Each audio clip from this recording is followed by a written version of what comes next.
So in order to make even more sense of the definitions we have seen in the previous slides, let's take a look at a scenario.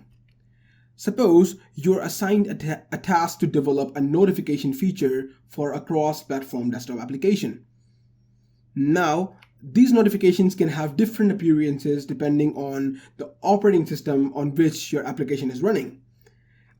Think of it like this. For example, the notifications shown on macOS can be different from Windows and Linux. So let's try to actually go ahead and see the UML representation of the scenario. So we have a notification interface, and we need to think of all the possible methods that can go into this notification interface. So suppose we can have a render method which is supposed to take a title, text, and thumbnail and render the notification to the view. And we can have an on-click method which is going to get fired when the user clicks on the notification. And we're also passing a callback as an argument to this method, which is going to return return the control back to the consumer code, so additional logic can be written based on that event. And we're also going to add an onclosed method which is going to be fired when the notification is either closed through a cross button or when user just clicks outside area of the notification.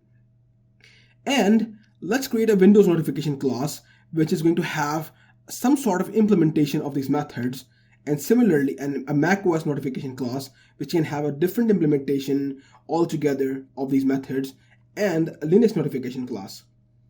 Now let's convert this class diagram into our TypeScript code. Let's start off by creating our notification interface with all the methods mentioned in the class diagram. Then our Windows notification class is going to implement this notification interface with unique implementations of the methods defined in the notification interface. Then we're also going to have a separate implementation for macOS notification and similarly for Linux.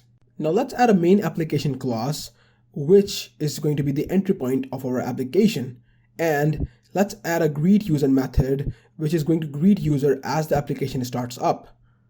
Now, as you notice that this greet user method is going to have these conditions to check whether the configured operating system is either Windows or Mac, and based on this configuration, we are going to instantiate either the Windows concrete class or the Mac OS concrete class and render the notification accordingly. Now suppose we had another chat service somewhere in our application which also needs to show notification based on the message being received from any recipient in the application. And this message received again has to use the configuration of the operating system to check which instance needs to be created. And based on this instance, we are going to decide which operating system are we using. And based on that, we will be displaying the notification. Now looking at our code, it seems like the main application and the chat service both are somehow deciding which instance needs to be created, and they're doing it with the help of a configuration. Now you can think of tens of more classes that can be in your application which have the same amount of if statements to decide which operating system's instance needs to be created in order to render the notification. Now imagine you had to add a support for another operating system.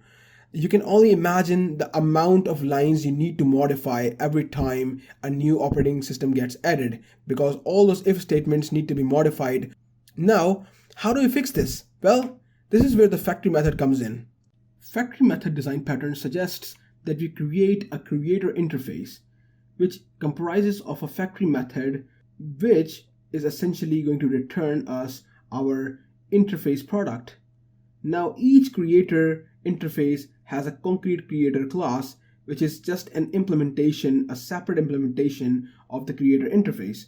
And since it's the implementation of the interface, it is also going to have its unique implementation of the factory method, which is also responsible to return the concrete product. But since we're coding by interfaces, the return type of the factory method in the concrete class is also product. And this product is again going to have a concrete implementation. So with the help of this, we are able to move the object instantiation process to our concrete classes, or delegate the object instantiation process to subclasses. And if we have to ever modify the object instantiation logic or add another object instantiation to our code, we just need to modify it at one place instead of modifying it everywhere. So the client will always be consuming the interface creator and the interface product, and doesn't really have to know the details of the concrete implementations of the product and the creator. Now let's see how we can use this design pattern to fix the multiple object instantiation problem in our notifications feature. So in our program, let's create a notification creator class and add the create notification method, which is supposed to return the interface notification from it. And we will move all the logic of object instantiation and the if statements inside this method. Next, in our main application class, we're going to pass the notification creator through the constructor and initialize our notification creator property. Then, in the greet user method, we are going to invoke the create notification method. Next, the entire code for rendering the notification or binding to the events of click or close are going to remain the same. We're going to repeat the same steps for our chat service as well.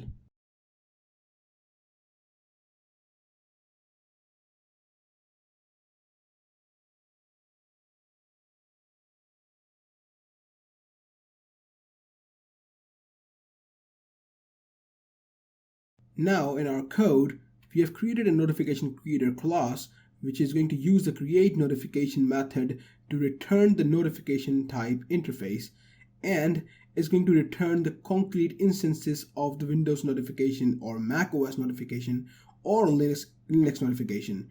And our main application and chat service are not going to directly use these if statements to create instances, but will be relying on this notification creator to provide them with any instance based on the configuration. And this notification creator is going to be returning these instances.